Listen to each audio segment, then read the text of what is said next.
ኢትዮጵያ ያለ ወደብ ልትኖር አትችልም።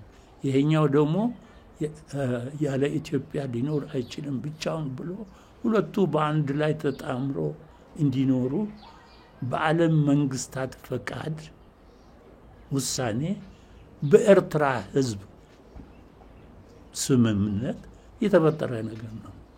በ1983 ግን የሆነው ነገር ያለ ህዝብ ውሳኔ ማለት ኢትዮጵያ ህዝብ በዚህ ሁኔታ በዚህ ስምምነት ውስጥ አልነበረም።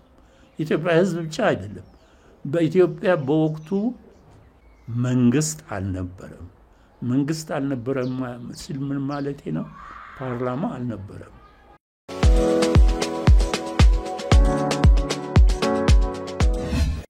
የአካባቢው ባለቤቶች አፋሮች እና የኢትዮጵያ ህዝብ ሳይጠየቅ ሳይስማማ አንዱ ቡድን ለሌላ ሁለት ተግባቢ ቡድኖች ተነስተው እንደ ስጦታ ለሌላኛው የሰጡ መሆኑን ተገንዝበን ምንም ህጋዊ መሰረት የሌለው አካሄድ መሆኑን 130 ሚሊዮን ህዝብ ይዞ አንድ ሀገር ዳር ቆሞ የራሱ ንብረትና ሀብት የሌላው የዓለም ህዝብ በጣም በከፍተኛ የዓለም ህዝብ ንግድና ንብረት የሚተላለፍ መንገድ ሰላማዊ ሁኔታ እንዲያጣ ዝም ብሎ መመልከት የለበትም።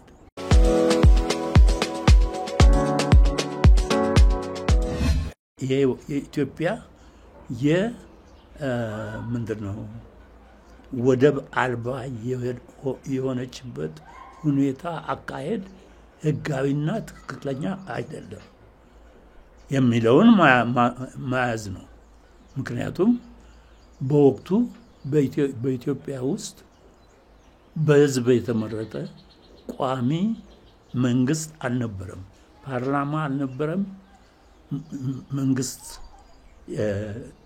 አልተቋቋመም።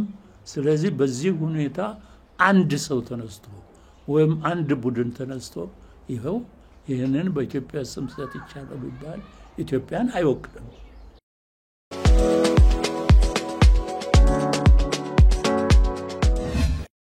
ቀይ ባህር በአሁኑ ወቅት ሰላም ያጣበት ሁኔታ አለ። ቀይ ባህር የቴሮሪስቶች መጨፈሪያ የሆነበት ሁኔታ አለ። ቀይ ባህር ሰላም ያጣበት ሁኔታ አለ። ኢትዮጵያ ለቀይ ባህር ከአክሱም ጊዜ ጀምሮ ሰላም ፈጥራ ሰላማዊ ንግድ እንዲካሄድ ስታደርግ የነበረች ሀገር ነች። ዛሬ በአንደኛው ክፍለ ዘመን ያንን አጠንክራ መቀጠል አለበት። ዛሬም ቢሆን ያለ ኢትዮጵያ አካባቢው ያለው ብጥብጥ በአካባቢው ያለው ሰላም እጦት የሚቀጥል ነው የሚሆነው። ስለዚህ ኢትዮጵያ ገብታ ለሰላሙ አስተዋጽኦ ማድረግ አለበት።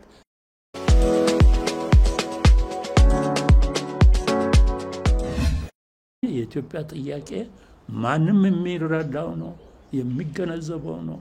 ለራሷ ብቻ ሳይሆን ለዓለም ሰላም ነው ብላ ነው እና ለማድረግም የምችል ሀገር እሷ ነች። የዓለም አቀፍ ህዝብ በበጎ ሁኔታ የሚመለከተው ነው። ስለዚህ አሁን ያለው ትውልድ ይህንን ሁኔታ